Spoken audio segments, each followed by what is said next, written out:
Okay, thank you for joining us here in the room at Sustainability Live London 2024, and to the many people watching online around the world.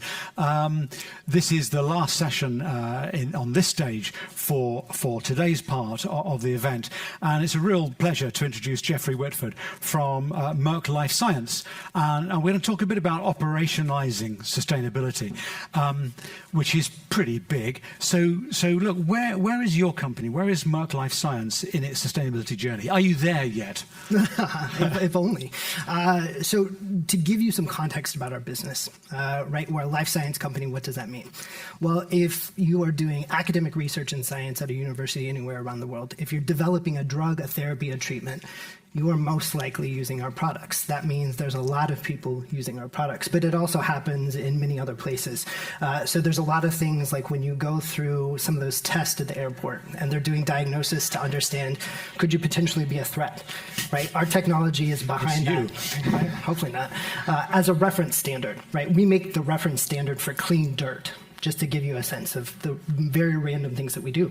But that's 300,000 products that we sell globally to 1.6 million individuals who are using these products on a daily basis. So when you think about sustainability, that gets to be a pretty gnarly task when you say, are we there yet? Because the answer is no, but we are well on our way. And I have been in the organization now, I think in 21 days.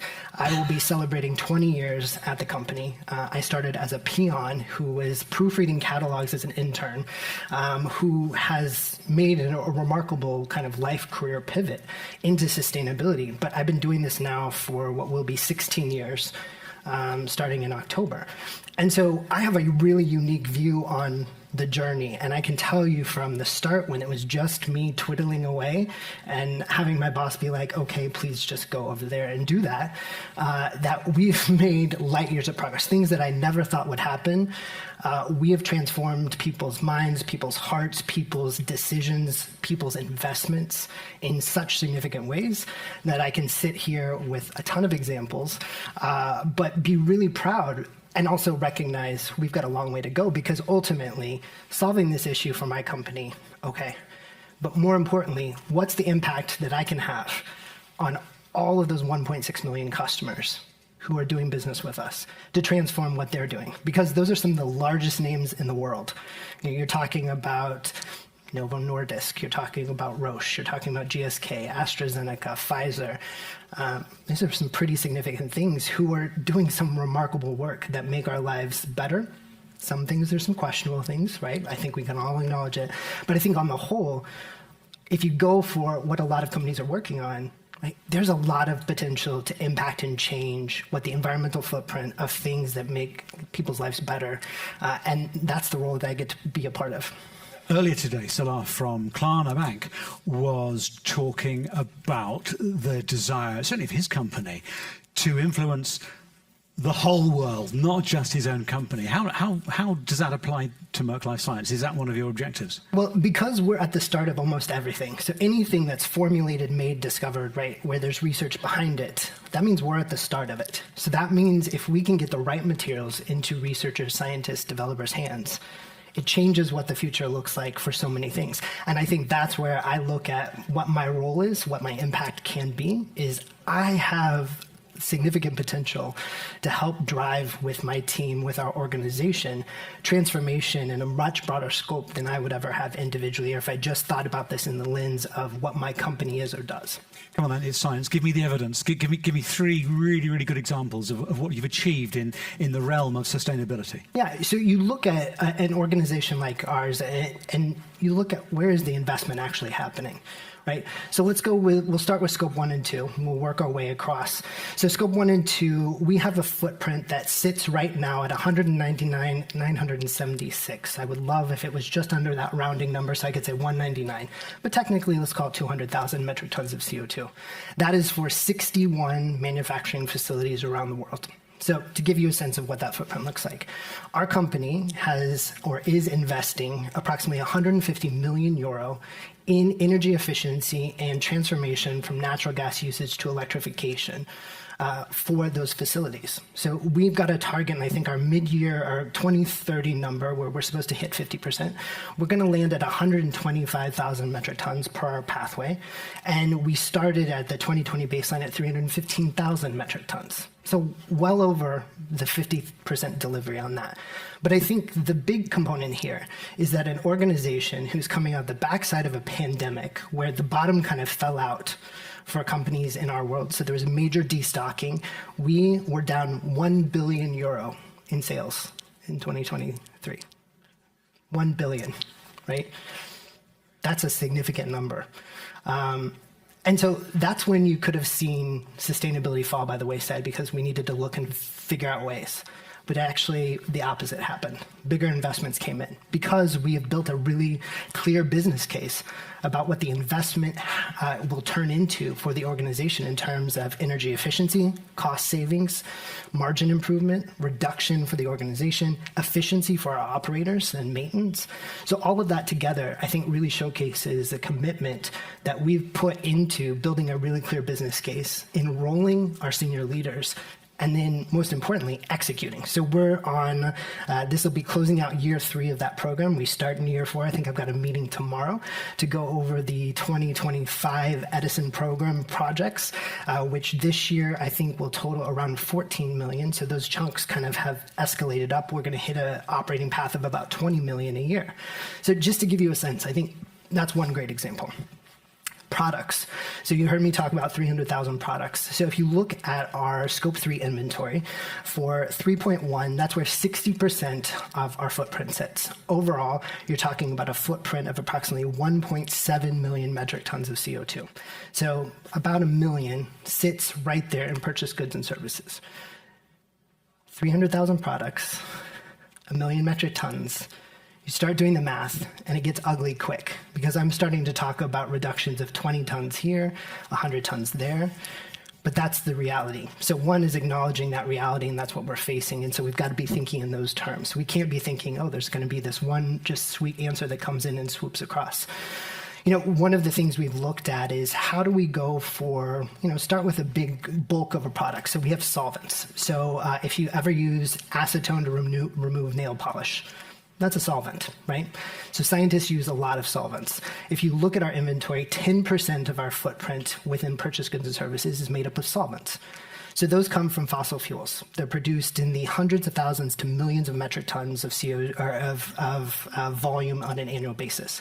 So if we're looking to move that to, let's say, a bio-based substance, it can still do the same thing. We're looking specifically at removing or eliminating hazards in particular. So how do we do the environmental component, but also increase the safety aspect of this as well?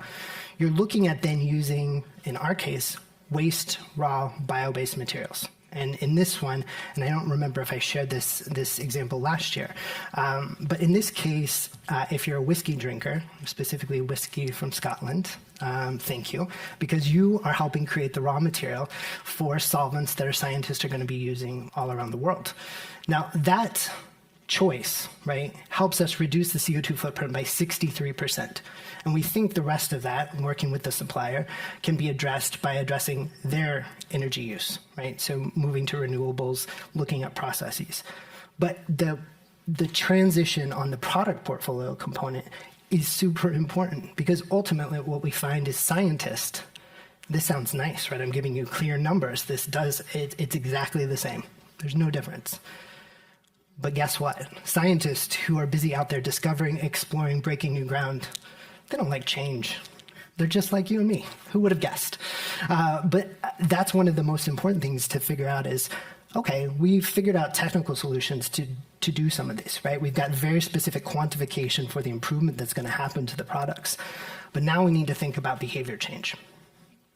And you can only be as surprised as I was to talk with pretty much every academic institution and higher ed around the world to find out that they don't have green chemistry in their science curriculum. It's not taught. So you're just pumping out years and years of students who are doing the same thing that's been done for decades, and in certain cases, centuries. And guess what? If you're busy over here trying to solve Alzheimer's, cancer, MS, you're not thinking about the really basic steps that are changing things. And oh, by the way, what happens if we start eliminating some of these substances? Do disease paths change? Right? I think there's multiple benefits here. But that behavior change is something we're investing in with a nonprofit organization. The woman who got the world's first green chemistry PhD leads an organization called Beyond Benign. And when I went to my leaders, I'll be honest, this was the investment that I was just waiting to get cut, because it's not one that happens in our walls. We don't control it, we don't run it. So it's an investment with this nonprofit, multi-million-dollar, multi-year investment to expand access to green chemistry education to every academic institution that's willing to listen or embed it, right? So right now, I think we're just around 190 academic institutions. The University of Lincoln up in Lincolnshire just signed on last week, so another ad.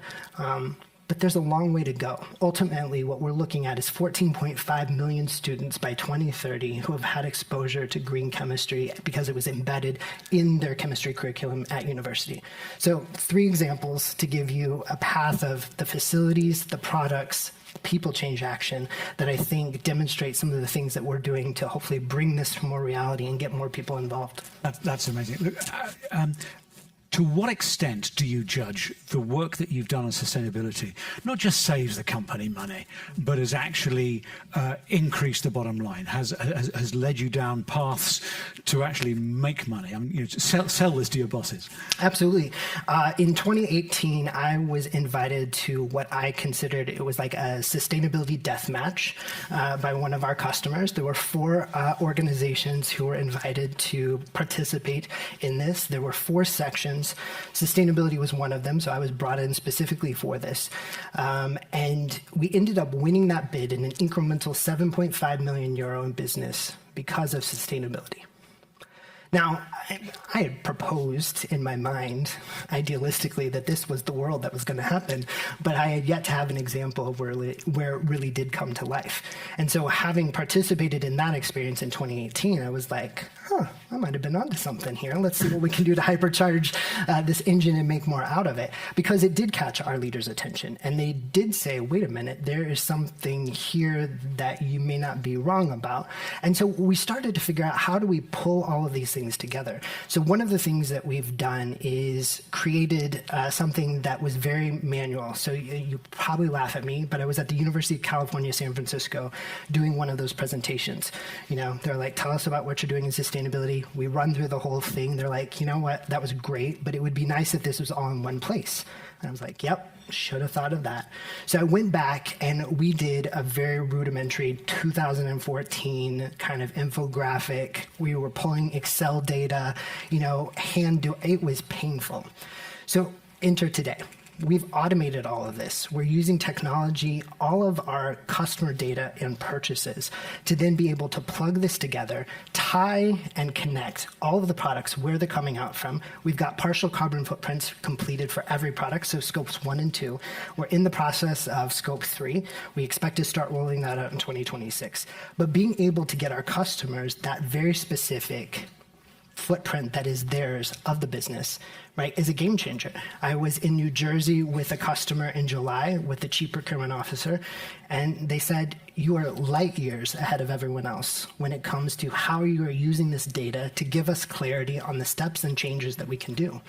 So if there's one thing that you hear me talk about, and hopefully you hear specificity in the language and the data that I'm talking about, because that connection point is what the through line for all of my work is great to do the work, but we need to quantify it. We need to be very specific about it. And then we need to translate it back out to the benefit to the customer, because this is really where the value gets created. And so we look at different categories and we see the solvents that I was talking about.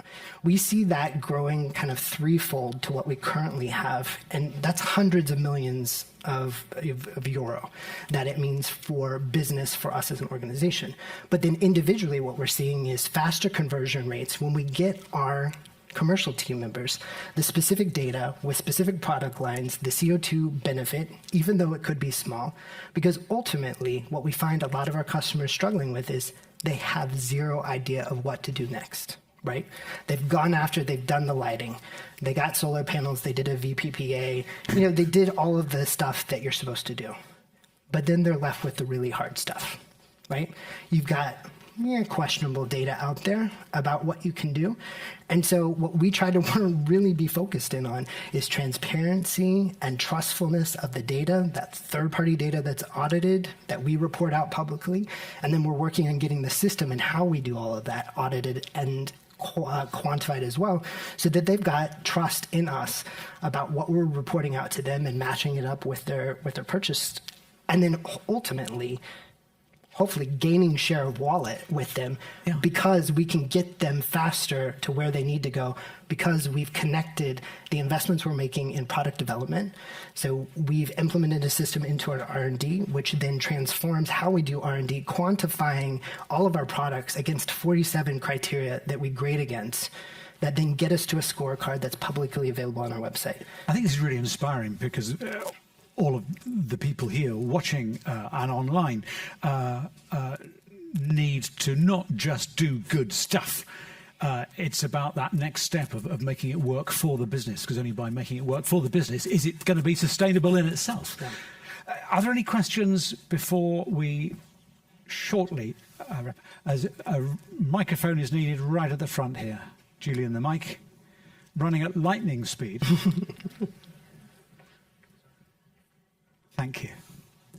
Thank you. Very inspiring presentation. Thank you. I'm Valentina Laina from Entity Data Inc. And I wonder if you could also share some insights about how you worked upstream, basically, because I would suppose that that is really hard. How did you also bring your suppliers on the same sustainability journey with you? Thank you. Absolutely. I think this one is, kind of that next horizon where people are starting to grapple with. Before I moved into sustainability, I was asked to do a one-year rotation in procurement, and I literally thought it was the end of my life. I was like, what punishment did I receive? What did I do in the world wrong? But actually, that assignment helped me really prepare and understand for what was coming, and I didn't know it quite yet. Because in that role, I actually bought snake venom from a man in Louisiana. And you might be like, what? Yes, snake venom, Louisiana, you can only imagine. But this helps me think about the ways that we engage with our suppliers and talk with our suppliers. One of the things that I think about is how are we really clear to showcase what we're doing to them? Because a lot of times that I'm on the receiving end of those same requests from customers where, I need a padded suit because I was just like beat up, right? It is kind of no holds barred with some organizations. But I think what we've really looked at is that this is about partnership. This is about helping to understand and give people who are confused, who are potentially scared, fearful of a changing world, tools that are actionable. It's not just this really high-level, hot air thing about go get renewable electricity. Well, because you're small, how are you part of an aggregated buy, for instance? Because you may not have enough buying power to access renewable electricity at a VPA scale that we would be able to. So it's things like that, but then it's also thinking innovatively internally about how do we change the mechanisms which we reward people with. So can we change the payment terms, right? Because it's not like I don't have an endless budget, so I don't just get to give out grants, but can I change payment terms from 60 to 50 days, right? Materially, it's going to make a little bit of a difference to cash flow, but it's not going to be the end of the world. And that can be a very beneficial thing and showcases good faith from us to our partner organizations. But I think that's one of the things that we really think about first is partnership and really giving them access to tools to help them get on the road and be there with them through the process. Thank you for that, and thank you very much indeed. We are going to have to, I'm really sorry, close there. No, one last question. You have 10 seconds, maybe 50, Jeffrey. Okay. Sum up one big takeaway for people watching that from your experience at Merck Life Science. It's data. Be specific. Right? Build trust through data, through accuracy, because that will get you through, I think, most everything when you're able to hold and share that and be that clear with your stakeholders. Thank you. That was exactly 10 seconds. Thank you very, Jeffrey. Absolutely amazing. I wish we could go on more, and I'm sorry for stopping, because that is all from stage 2 for Sustainability Live London 2024 today. Don't forget the Global Sustainability and ESG Awards. They're being hosted on stage 1 from 4 o'clock online, of course, but for those live here in London, that's just in the big stage next door. Thank you for your company. This stage gets going at 10 o'clock tomorrow morning. Have a great rest of the afternoon.